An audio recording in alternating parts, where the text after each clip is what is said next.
You look at it from the bank's perspective, again, their biggest issue is they must find buyers when they want to sell, and they must find sellers when they have the desire to buy. So we need to start putting two and two together. When you look at it from a retail trader's perspective, and you look at it from all the different types of technical analysis, whether again that's indicator based or whether it's an EA that's programmed, in order for a long signal to be triggered, the market in some way, shape, or form has to begin to roll over to the upside. Meaning most indicator-based strategies and most EAs do not trigger a long when the market is in the mode of selling off or running to the downside consistently. That's a logical conclusion. I'm sure you guys are thinking of all the different strategies that you've used. In order for a long to be triggered based on different types of either, again, chart patterns, candle patterns, indicators, EAs, it requires the market at some point to begin to roll to the upside in order to eventually trigger a long. Again, there's 1,000 different trigger points, but that is the base foundation. And so it's vice versa. If for all these different strategies, at some point, in order for it to trigger a sell, the market has to begin to fall. That's a very simplistic point. You guys all, I'm sure, no doubt understand that. And while each of them will have a trigger point, we'll take, for example, this right here. So we'll take, for example, this high right here. Now, during this move to the downside, as this market begins to fall, where are the entries going to be on the different types of indicators? Well, as the market rolls over, there's going to be, again, 1,000 different entry points, whether it's based on a market level breaking, indicators rolling over, different types of entry criteria. As the market begins to roll over to the downside, the sells start to trigger. What you can conclude from that, and again, I urge you to go back and look at the different strategies that you use. In order for a long trigger to be signaled, the market must begin to roll to the upside, and vice versa for a sell. But if we look at it from the perspective of the banks, how do they trade?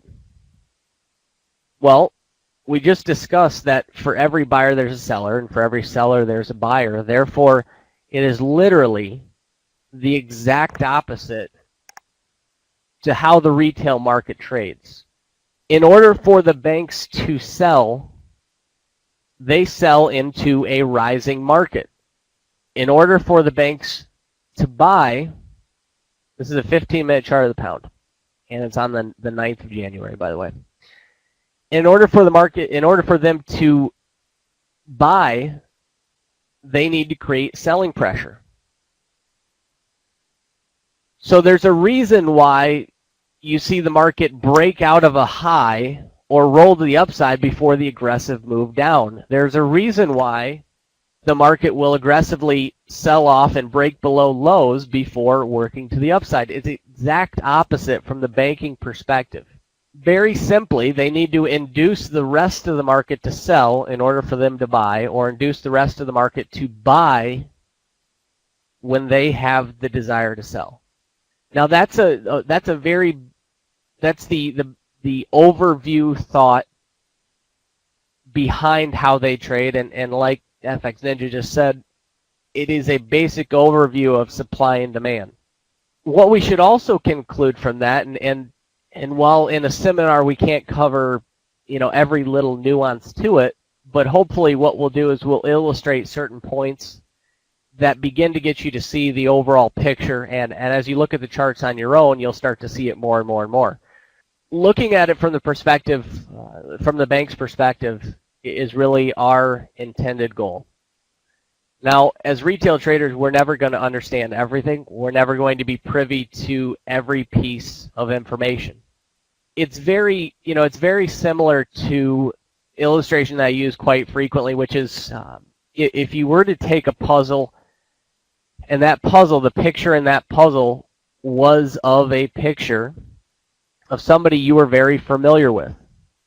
How much of that puzzle would you have to put together before you understood what the picture was of? If the puzzle was a picture of your mother, or your father, if you got 50, 60, 70% of that picture or of that puzzle together, you would recognize that person because it's a person that is very familiar to you. It's the same way with what we do here when we're tracking banking activity. We will never have every piece of the puzzle. But because it becomes such a familiar picture to us, and because what they do is so repetitive, we don't ever need 100% of that puzzle. What we need is a good chunk of that puzzle. Once we have a good chunk of that puzzle, we have a very good understanding of what they're doing.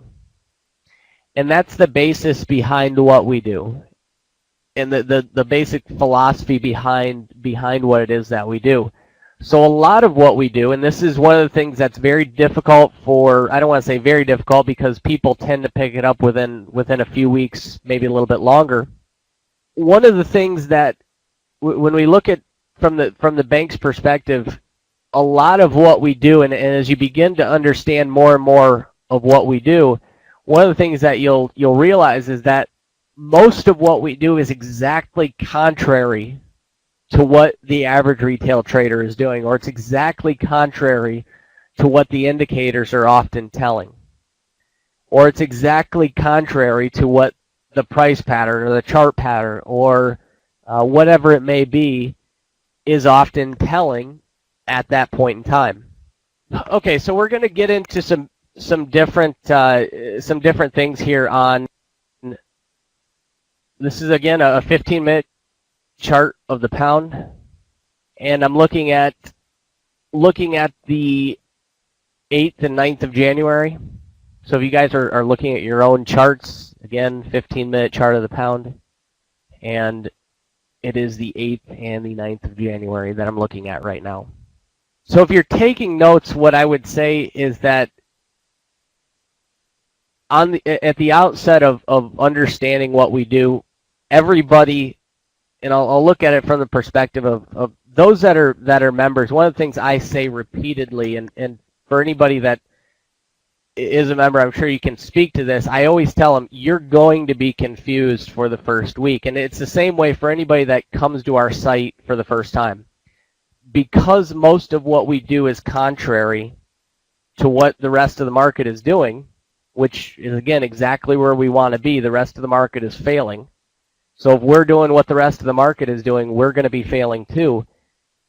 But one of the things I always say is you're going to be confused, but there is that aha type moment where things begin to click. And what I would urge people to do is to take notes on what I'm going to talk about right now, because whether you're new to the site or not, as you progress through the information that's on the front end of the site, it'll make a lot more sense if you take notes on what I'm going to talk about.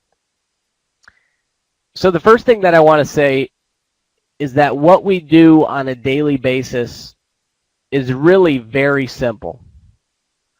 We ask ourselves two questions on a daily basis. We ask ourselves, first, where are we at in the overall market cycle?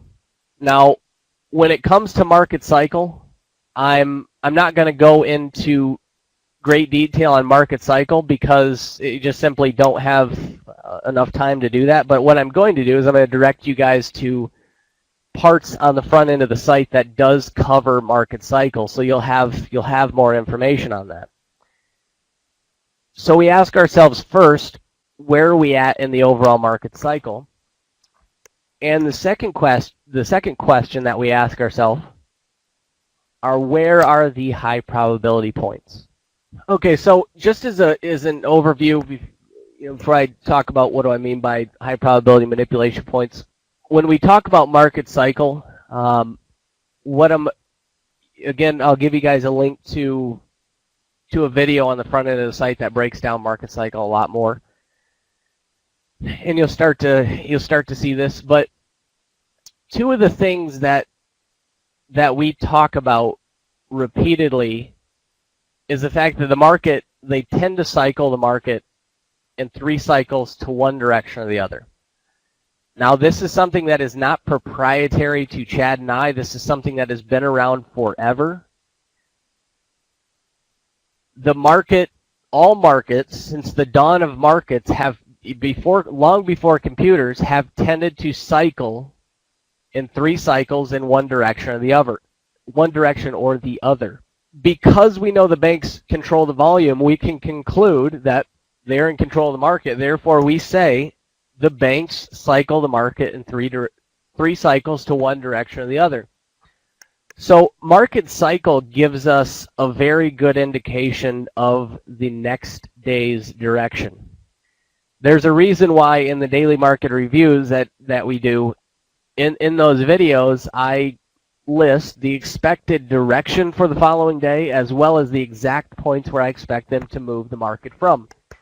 Now, how are we able to do that? Well, the market tends to cycle in 3 cycles to one side or the other based on where we're at. And again, I'll just give you guys, I'll give you that link at the end of the video. But so that's the very foundation. That's the answer to the first question.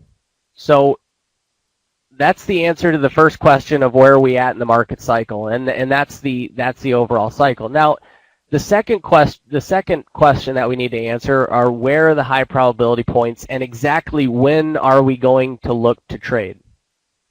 So the boxes that you see on the chart, and I'm happy to, I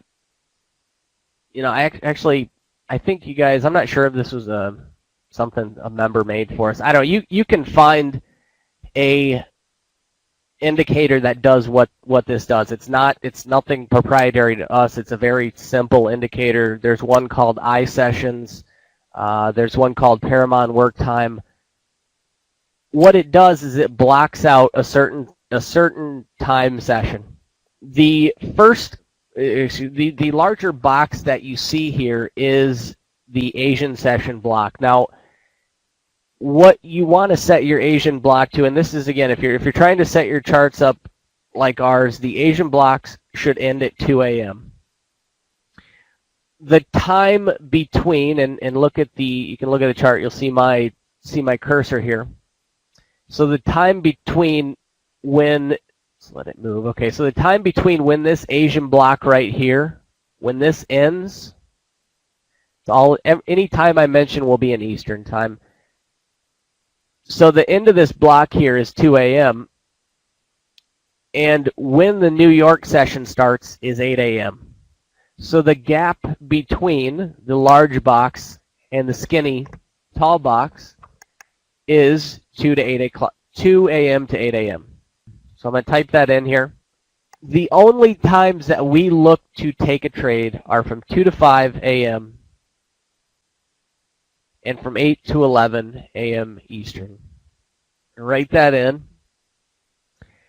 So what that means is that we want to trade the first 3 hours after this Asian box closes, and we want to trade the New York block, which is from 8 to 11 a.m. So getting back to what we were originally talking about, we want to ask ourselves 2 questions. Where are we at in the overall market cycle? So have they given a first push up? Are we in a second push down? What cycle are we in? And that's the question we're going to answer. Essentially, that is a very important question that we ask on each individual day. Now, the second question that we answer, and again, I'll give you more information as far as cycles concerned. I'm just gonna, you guys can copy this later. I'll put this link in a couple more times because you can copy that and bookmark it right now. So anyways, we discuss overall cycle, but then what we want to talk about is where are the high probability points. And this goes right back to the foundation of what we talked about this morning. We understand that banks need sellers when they want to buy, and we understand that banks need buyers when they want to sell. So what we're going to look for, if, for example, in this situation, as you look at the chart here, what you'll see, and I'm not going to break down all the little nuances to it because it really, for the illustration of what we're going to talk about here, it really doesn't matter. And I'm not going to break down why exactly that was the first push down. That video will break that down more for you guys. But we had seen a first push to the downside in the pound. So we had a first push down. So the following day, as we asked ourselves the question of where we at in the overall cycle, we said, okay, we have a first push down. So therefore today, we should be looking for the second push to the downside. So that was the first question we asked. Now the second question that we asked is, where's the high probability manipulation point? Now this is a pretty simple thing once you really get to understand it. And if you were to ask yourself, anybody in here, if you were to ask yourself, what is the most common thing that all traders look at? I don't care what, if you're watching CNBC, if you're on Forex Factory and you're looking through all the strategies, there is always some talk of support and resistance. Always. I don't care if you've been in this market for a week or if you've been in this market for 10 years, almost every single trader will understand the